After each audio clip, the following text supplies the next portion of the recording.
This application activity called With or Without Courage will teach the children that they can have courage in any situation by trusting in God.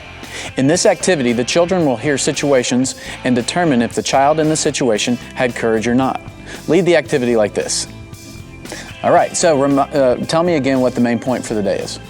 I can have courage because God has a plan. That's right.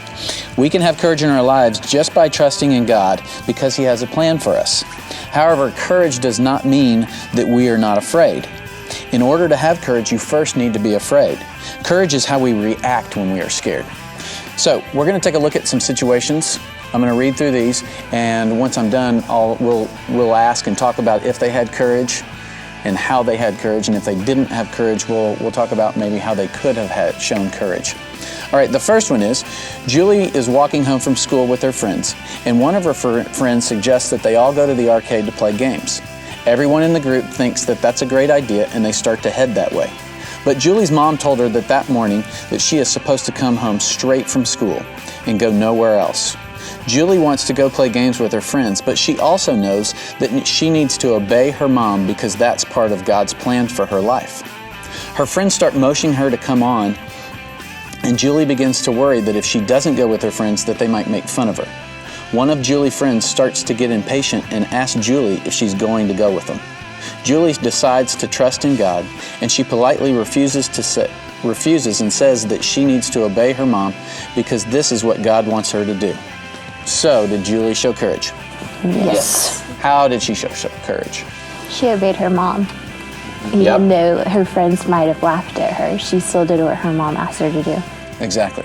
That can be tough, but we know that God has a plan for us, so we need to follow those. All right, the next one. Henry is asleep in his bed one night until he hears a noise from outside his window. It is dark in his room and he cannot see what is outside his window. Harry then becomes very frightened. He pulls the cover over his head and tries to go back to sleep. The noise continues, and Harry knows that God made both the light and the dark, but he becomes so scared that he runs down to his parents' room and sleeps at the end of their bed. And when he wakes up in the morning and tells his parents about the noise, they go outside and to see if they can find the cause of it. They look outside and find that a branch from a nearby tree was blowing against the window. So did Harry have courage? No. So tell me how he could have had courage.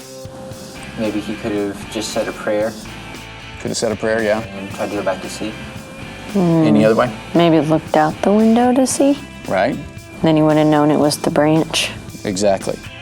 Once you've gone through all these scenarios, you can close the activity something like this. All the kids in these situations had a choice to make, right? They could have acted with courage or without courage. For the kids that acted with courage, what gave these kids courage? Knowing that God had a plan. Exactly. That's right. They trusted that God had a plan for them, and that gave them the courage. There will be lots of times in our lives when we will be scared and that we don't know what we're supposed to do. But when we find ourselves in these situations, we need to know that we can respond with courage because God has a plan for us.